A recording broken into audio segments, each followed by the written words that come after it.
बिस्मिल्लाहिर्रहमानिर्रहीम। Dear student, अस्सलाम वालेकुम। उम्मीद है आप खैरियत से होंगे। बेटा जी, आज का हमारा लेक्चर है chapter number 3 9th class physics, differentiate between mass and weight, mass और वजन में फर्क। इससे रिलेटेड हमने टिपिकल किस्म के क्वेश्चन इसको डिस्कस करने हैं और दूसरी बात इससे रिलेटेड एमसीक्यूज निकालने हैं और कोई कंसेप्चुअल क्वेश्चन निकलते हैं तो वो भी निकालेंगे और इंशाल्लाह बहुत ही इंफॉर्मेटिव ये आपका लेक्चर होगा। तवज्जो सुनिएगा। सबसे पहले हम देखते हैं मास क्या है। अक्सर हम दुकानदार के पास जाते हैं, किसी के पास हम ये कहते हैं भाईजान मुझे 5 किलोग्राम चीनी दे दो, तो हम ये कह रहे होते हैं चीनी का वजन 5 किलोग्राम है, ये कितना वजन है चीनी का, तो वो हमें जवाब देता है 5 किलोग्राम। तो रोजमर्रा जिंदगी में तो चलो ये बात हजम हो जाती है, लेकिन फिजिक्स की जबान में ये बात कहना कि चीनी का वजन 5 किलोग्राम है गलत है। ये उसका वजन नहीं होता, ये उसका क्या होता है मास। मास क्या है?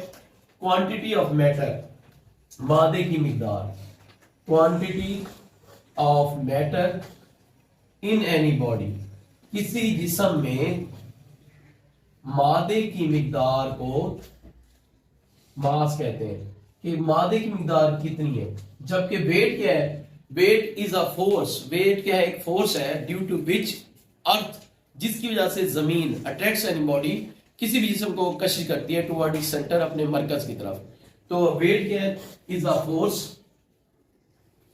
Weight is a force due to which earth attracts any body towards its center। वजन क्या है? ये वो फोर्स है जिसकी वजह से जमीन किसी भी जिस्म को अपने मरकज की तरफ खींचती है। अच्छा जी, अब वेट क्या है? मास क्या है? एक स्केलर क्वांटिटी है, इसमें सिंक का बताना जरूरी नहीं है। अब यहीं से बोर्ड के एनुअल एग्जाम में क्वेश्चन आ जाए, how can you prove that mass is a scalar quantity. आप कैसे साबित कर सकते हैं कि मास स्केलर क्वांटिटी? आप देखें जी, हम जब किसी दुकानदार के पास जाते हैं तो हम कहते हैं भाईजान हमें 5 किलोग्राम चीनी दे दो, 2 किलोग्राम आटा दे दो। हमें क्या होता है, हमें कोई नीड नहीं होती इस चीज की। हम ये कहें 2 किलोग्राम चीनी दो शुमाल की तरफ, और दूसरा कहे कस्टमर इसको शुमाल वाली चीनी दी है तो मुझे जनूब वाली दें। नहीं, तो जब तक हम बेशक हम उसकी सिमत नहीं भी बताएं तो बात चल जाती है, अगले बंदे को समझ आ जाती है। दो चीजें सिर्फ हम बताते हैं, एक उसकी अद्दी कीमत, दूसरा उसका क्या बताते हैं, यूनिट। जबकि वेट क्या है? वेट क्या है? एक वेक्टर क्वांटिटी है। वेट में सिम का बताना जरूरी है। मसलन ये फर्ज करें हमारे पास क्या है, ये कोई सेब है, तो आप देखें इसका वजन कहाँ अमल करता है? हमेशा नीचे की तरफ। यही वजह होती है कि यहाँ पर जमीन की ग्रेविटी हर जगह मौजूद है। किसी भी जिस्म को फर्ज करें मेरे पास मार्कर है, इसको छोड़ता हूँ तो ये क्या आता है नीचे, किस वजह से आता है? ग्रेविटी की वजह से, जमीन की कश की वजह से। और जितना हम जमीन से ऊपर जाते जाते हैं, ऐसे समझ, जमीन की ग्रेविटी उतनी क्या हो जाती है? कम हो जाती है। तो ये वेक्टर क्वांटिटीज की हमेशा से क्या होती है? नीचे मरकज की तरफ होती है। तीसरी बात क्या है? मास का फार्मूला क्या है? हमने पढ़ा था Newton second law, F equal to क्या था? ma। तो इसका मास का फार्मूला क्या बनेगा? M equal to F/A। जबकि वेट का फार्मूला क्या है? W equal to mg। अच्छा जी, चौथा पॉइंट क्या है? Mass remains constant at everywhere. Mass हर जगह यकसा रहता है, जबकि जो है डज नॉट रिमेन, वेट जो है, weight does not remain same at everywhere। वजन हर जगह एक जैसा नहीं आता, ठीक है जी, नहीं रहता। स्पेस में देखें वजन बहुत ही कम या ना होने के बराबर हो जाता है, ठीक है। अब वो कहते हैं how can you prove that, आप कैसे साबित कर सकते हैं कि जिस्म का मास हर जगह यकसा रहता है? By measuring the same mass at different places we can prove that mass remain same at everywhere. एक ही जिस्म के मास को मुख्तलिफ मकामात पर माप कर हम साबित कर सकते हैं कि मास हर जगह क्या रहता है, एक साथ। मसलन 5 किलोग्राम चीनी है, यहाँ पर सरफेस ऑफ अर्थ, जमीन की सतह पर हमने मापा 5 किलोग्राम, पहाड़ों पर चले गए 5 किलोग्राम, उससे भी ऊपर चले जाए तो 5 किलोग्राम, उसका मास तब्दील नहीं होगा।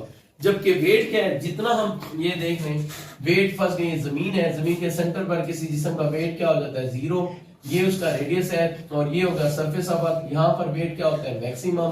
और जितना हम एच बुलंदी पर चले जाएं, यानी कि वहां पर वेट की कीमत क्या हो जाएगी, कम से कम, मिनिमम। ठीक है, तो वजन हज का एक साथ नहीं रहता।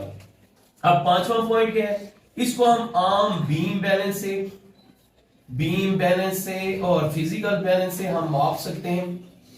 ठीक है जी, फिजिकल बैलेंस, बीम बैलेंस से ये आपने मार्केट में देखे हुए हैं, जबकि वजन को हम सिर्फ और सिर्फ मापते हैं ओनली स्प्रिंग बैलेंस से।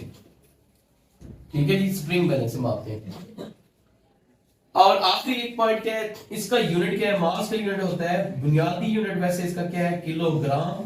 हम लोग इसके मल्टीपल्स भी यूज कर सकते हैं, यानी ग्राम, मिलीग्राम, माइक्रोग्राम, नैनोग्राम, ये भी यूज कर सकते हैं। जबकि वजन का यूनिट क्या है, वजन को हम किस में मापते हैं, क्योंकि वजन एक फोर्स है तो इसका यूनिट क्या है, न्यूटन है। अब एग्जाम में बेटा जी आप अगर डेफिनेशन आ जाए तो आप ये डेफिनेशन कर सकते हो उसकी, वेट की डेफिनेशन। लेकिन एग्जाम में जब एनुअल में आए तो अच्छे नंबर लेने के लिए जब ये कहा जाए मास और वजन में फर्क है, तो आप बेहतरीन सा ऐसे एक कॉलम बना लिया करें। ठीक है जी, ये इस तरह से, और ये देखें ये, तो ये इस तरह से वैसे भी आ जाए ना एक चीज में फर्क, तो कम से कम वैसे आप देखें, मैंने आपने एग्जाम में 5 पॉइंट तो लिखे हैं, वैसे मैंने 6 पॉइंट लिखे हैं, 5 पॉइंट लिखे हैं, और इसमें से भी हम क्वेश्चन निकाल सकते हैं। जैसे हम कैसे साबित करेंगे ये मास स्केलर है, और ये कैसे साबित करेंगे वेक्टर है, और इसका m इज एफ ओवर है, कहां से आया फार्मूला, न्यूटन के सेकंड कानून से। ये फार्मूला क्या है, w is mg, general formula है। ये कांस्टेंट रहता है, कैसे कांस्टेंट रहता है मास, हमने साबित किया एक ही जिस्म के मास को मुख्तलिफ मकामात पर माप कर। ये सेम नहीं रहता, क्योंकि जैसे जमीन की मरकज से हम दूर जाते जाएंगे उतना ही जमीन की कशिश कम होती जाएगी, और जितना नजदीक आएंगे कशिश ज्यादा हो जाएगी, तो वजन क्या हो जाएगा, बढ़ता जाएगा, और इस तरह से कम होता जाएगा। इसको किससे मापते हैं, बीम बैलेंस से, फिजिकल बैलेंस से, इसको स्प्रिंग बैलेंस से। इसका यूनिट किलोग्राम, इसका यूनिट क्या है, न्यूटन है। इसके बाद आज हम पढ़ने जा रहे हैं Newton's third law of motion, Newton's third law of motion. अच्छा भी, न्यूटन के 3 कवानीन थे। पहला कानून था तब जब किसी जिस्म पर नेट फोर्स अमल नहीं कर रही थी। दूसरा कानून वो था जिसमें नेट फोर्स अमल कर रही थी। आज हम तीसरा कानून पढ़े, वो कहते हैं action and reaction are equal in magnitude but opposite in direction. Action and reaction are equal in magnitude but opposite in direction. क्या कहता है वो न्यूटन का तीसरा कानून, वो कहता है अमल और रद्द अमल मिकदार में बराबर लेकिन सिमत में मुखालिफ होते हैं। ये है न्यूटन का तीसरा कानून। अब इसकी मुख्तलिफ एग्जांपल देख सकते हैं आप, और इससे हम आज इससे भी इंटरेस्टिंग इंफॉर्मेशन लेंगे कि क्या क्या कैसे होता है। फर्स्ट करें, एक किताब है, ये मेज पर पड़ी हुई है, तो ये न्यूटन के तीसरे कानून के मुताबिक देखते हैं कैसे है। फर्स्ट करें, ये आपके पास थी मेज, और ये क्या थी आपके पास, किताब। ये किताब पड़ी हुई है मेज पर, तो इसका वजन कहां अमल करेगा, नीचे की तरफ। ये एक्शन हो गया, वेट जो है ये हो गया इसका एक्शन यानी अमल हो गया, और मेज भी उस पर ऊपर की तरफ एक बराबर फोर्स लगाएगी जिसे कहते हैं रिएक्शन फोर्स, जिसकी अगर वजन फर्स्ट करें 10 न्यूटन है और रिएक्शन को हम आर से करते हैं, ये -10 न्यूटन है, तो ये किताब जो है इक्विलिब्रियम की हालत में रहेगी। कैसे देख लें, W plus R is equal to 0। हाँ जी, 0 हो रहा है। देखें वजन है 10 न्यूटन, तो अगर रिएक्शन फोर्स भी 10 न्यूटन है लेकिन मुखालिफ में, और फिजिक्स में मुखालिफ के अलावा क्या लगाते हैं, माइनस, तो 10 प्लस माइनस माइनस, 10 में से 10 माइनस करें 0, तो नेट फोर्स 0 आ गई, तो ये जिस्म क्या है, इक्विलिब्रियम की हालत में रहेगा। ठीक है, इसी तरह से और भी रोजमर्रा जिंदगी की मिसालें हैं हमारी। अब एक बड़ी क्वेश्चन है, फर्स्ट करें ये हमारे पास गन है, आगे समझिए, गन फर्स्ट करें जी मैंने बनाई है, और ये इसका ट्रैगर है। आगे समझ, ये बवाए कायदे के दौर की गन है पुरानी। ठीक है जी, इसके अंदर ये ब्लैक कलर की बुलेट्स हैं। अब जैसे हम गन को फायर करते हैं तो बुलेट निकलती है आगे, और ये बुलेट का आगे जाना, ये देखें फर्स्ट करें बुलेट जा रही है आगे, ये है अगर फर्स्ट करें एक्शन यानी अमल है, तो ये जो है गन है, गन, और ये थी बुलेट यानी गोली। बंदूक पीछे की तरफ झटका खाती है, और ये पीछे की तरफ झटका खाना इसकी रिकॉइल वेलोसिटी की वजह से यानी रिएक्शन की वजह से होते हैं। अब सवाल ये पैदा होता है, बड़ा अहम क्वेश्चन हम इसमें निकाल सकते हैं कि जब गोली आगे जाती है तो वो तो बड़ी स्पीड से जाती है, इधर से हम कहते हैं अमल और रद्दमल बराबर होते हैं सिन मुखालिफ, जबकि पिस्तौल को भी बड़ी स्पीड से इस तरफ जाना चाहिए कि एक बंदे को हम बुलेट से मार दें, दूसरे को बंदूक से मार दें, बंदूक जाके ठा करके उसे लगे, ऐसे नहीं होता। बंदूक उसको इनके ठा वो बहुत कम। वो अब ये क्वेश्चन कैसे है, क्यों भाई जो गन है वो पीछे उसका एक्सेशन कम क्यों होता है, वो देख लें आप लोग। हमने न्यूटन का सेकंड लॉ पढ़ा था, F इक्वल टू क्या था, ma, a इक्वल टू क्या है, F ओवर m। हमने देखा था फोर्स ज्यादा लगाएं तो एक्सेशन भी क्या लगता है, ज्यादा, और अगर फोर्स कम लगाएं एक्सेशन भी कम, जबकि मास और एक्सेशन का आपस में इनवर्सली प्रोपोर्शनल ताल्लुक था। मास ज्यादा रखेंगे एक्सेशन क्या हो जाएगा, कम, और अगर मास कम होगा एक्सेशन क्या होगा, ज्यादा। देखिए जी ये गोली जो है इसका मास क्या है, कम, ये है आपके पास इतनी सी गोली, ये ज्यादा फर्स्ट टाइम 10 ग्राम 15 ग्राम 20 ग्राम या 50 ग्राम की हो जाएगी, तो उसका मास अगर ये देखें, अगर मास क्या होगा कम तो एक्सेशन क्या हो जाएगा, ज्यादा। तो इसलिए गोली की एक्सेशन ज्यादा होता है, गोली ज्यादा वेलोसिटी से जाती है, जबकि एज कंपेयर टू बुलेट, गोली की निस्बत बंदूक का मास क्या है, ज्यादा। अब अगर बंदूक का या वो जो पिस्टल है उसका मास ज्यादा हुआ तो एक्सेशन क्या होगा, कम, इसलिए पीछे झटका क्या आता है, कम। तो एनुअल एग्जाम में अगर वो आपसे इसी में से क्वेश्चन निकाले कि जी बंदूक से गोली का फायर होना कौन से कानून की मिसाल है, तो आप कहोगे न्यूटन के तीसरे कानून की।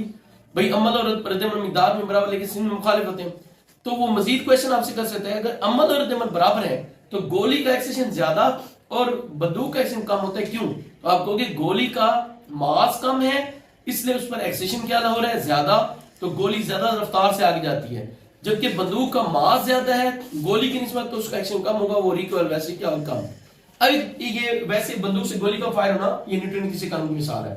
अब हमारा चलना, फर्स्ट करें हम अपने पांव की मदद से जमीन को पीछे धकेलते हैं, ये क्या है, अमल है, और जमीन हमें क्या करती है, आगे धकेलती है, ये क्या है, रद्दमल है। इसकी वजह से हम क्या करते हैं, चलते हैं।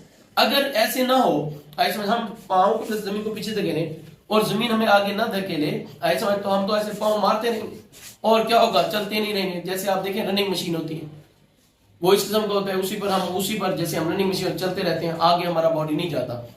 और बाज़ वक्त ये भी होता है कि चलती हुई मशीन में अगर हम जाए तो ज़रा से आगे गिर जाते हैं। तो ये एक सवाल है हमारे जहन में होने चाहिए, कैसे इनका जवाब देते हैं, बड़ी इंटरेस्टिंग मालूमात है। अब वो कहते हैं अमल और रद्दमल, अब सवाल क्या आ सकता है, तवज्जो सुनिएगा बेटा जी, कि अमल और रद्दमल मिकदार में बराबर सिमत में मुखालिफ होते हैं, फिर जिस्म हरकत कैसे करता है। होना तो ये चाहिए जैसे ये था, अमल और रद्दमल मिकदार में सिमत में मुखालिफ थे, तो यहां पर किताब हरकत नहीं कर रही थी, तो आप कहोगे अमल और रद्दमल यानी कि सिमत में मिकदार में बराबर सिमत में मुखालिफ होते हैं, लेकिन फिर भी जिस्म हरकत करता है क्योंकि वो अलग अलग पॉइंट पर अमल करते हैं। ठीक है, हम अपने पांव में जमीन को धकेल रहे हैं पीछे की तरफ, और दोबारा वही है, एज कंपेयर टू अर्थ, जमीन के मुकाबले में हमारा मास क्या है, कम, तो हमारे अंदर एक्सीजन क्या होगा, ज्यादा। अब हम इतना तो नहीं कर सकते कि जमीन का मास बहुत ज्यादा है कि जमीन को ही पीछे बहुत ज्यादा धकेल दें, पता चले हम ऐसे जमीन को धकेलें और जमीन पीछे चले जाए और हम खला में नीचे गिरे पड़े, ऐसे कुछ सारा जमीन को हम इधर फेंक दें, नहीं। तो जमीन का मास बहुत ज्यादा है, उसका एक्शन क्या होगा, कम। और वैसे भी ये अलग अलग पॉइंट पर है, यानी कि दो एक ही जिस्म पर नहीं होते हमेशा, अमल और रद्दमल, तो इस वजह से हम यानी कि चल सकते हैं। अच्छा एक और मिसाल देते हैं, आपने कभी देखा होगा रोजमर्रा जिंदगी में कि एक आदमी फर्स्ट करें कश्ती पर है, ये एक छोटी कश्ती है, और फर्स्ट करें ये इसको चला के आ रहा है, और जब ये चल के आता है यहाँ पर है वो एक हम कहते हैं तख्ता है लकड़ी का, तो जब वो इसको पीछे धकेलता है कश्ती को, तो ये उसका क्या होता है, अमल, और कश्ती उसको आगे धकेलती है, वो आदमी यहाँ पर जंप करके या आकर फौरन आ सकता है। लेकिन जब ये कश्ती ना हो और बड़ा हो बहरी जहाज, ठीक है जी, और वो बहरी जहाज पर ये आदमी ठहरा है, आई समझ, वो अगर ऐसे करे, ये है फंस के वो तख्ता है या लकड़ी है, वो इसको धकेले पीछे, तो पता चलेगा वो यहां से नीचे गिर जाएगा पानी में, तख्ते पर नहीं जाएगा। तो वही दोबारा बात, ये भी आपके कंसेप्चुअल क्वेश्चन आपके जहन में आ गए। ठीक है, ये देखें जी कश्ती का मास क्या है, कम है, तो इसका एक्सीडेंट ज्यादा होगा। जब ये पीछे धकेलेगा कश्ती इसको आगे ज्यादा धकेलेगी, एक्सीडेंट ज्यादा पैदा, ये खुद ब खुद आ जाएगा तख्ते पर, यानी ये कश्ती की जो होगी पीछे धकेलने से बंदा आगे आ जाएगा। लेकिन बहरी जहाज का मास कश्ती की निस्बत क्या है, बहुत ही ज्यादा है, इसमें बहुत कम एक्सचेंज पैदा होगा। जब ये जाने की कोशिश करेगा तख्ते पर नहीं आएगा, लकड़ी पर, इस पर नहीं आएगा, और नीचे गिरने के चांसेस उसके क्या होंगे, ज्यादा होंगे। हालांकि दोनों मिसालों में न्यूटन का तीसरा कानून लागू हो रहा है। क्या लागू हो रहा है कि अमल और रद्द-ए-अमल मिकदार में बराबर, उसमें क्या है, मुखालिफ है। रॉकेट का चलना, रॉकेट में गर्म गैसेस कहां खारिज होती हैं, नीचे की तरफ, और रॉकेट कहां जाता है, ऊपर की तरफ। जितनी तेज से गर्म गैसें नीचे खारिज होती है, उतनी तेज से वो रॉकेट कहां जाता है, ऊपर की तरफ। हमारा बॉल मारना दीवार पर, फर्स्ट दीवार पर हम बॉल मारते हैं, अगर ऐसा फोर्स लगाकर मारते हैं तो बॉल वापस ऐसा आता है, और अगर हम जोर से मारते हैं तो वापस जोर से आता है। तो ये भी अमल रद्द-ए-अमल है, जो मिकदार में और सिन में मुखालिफ है। इसी तरह से बात को आपने ये देखा होगा, एक बॉल हो हमारे पास, मैं इतनी हाइट से छोड़ता हूं तो उसको असूल के मुताबिक उतनी हाइट पर वापस आना चाहिए, वापस नहीं आती। अब आजमा कर देखें, अगर मेरे हाथ में अब बॉल होता तो मैं यहां से फेंकता, फर्स्ट ये हाइट है मेरी 5 फुट के हिसाब से, तो वो टकरा कर 5 फुट तक दोबारा नहीं आती, कुछ यानी कि इंच कम वो ऊपर आती है। क्यों? कि वो उसका फ्रिक्शन की वजह से कुछ ना कुछ एनर्जी क्या हो जाती है, जाया हो जाती है। अगर वही बॉल फर्स्ट हार्ड बॉल हो और जमीन भी हार्ड सख्त हो, जैसे वो पत्थर वाली बॉल होती है जिसकी आवाज होती है टक टक की, तो उसको आप गिराएं तो उसका वापस बाउंस बैक तकरीबन उतना ही होता है।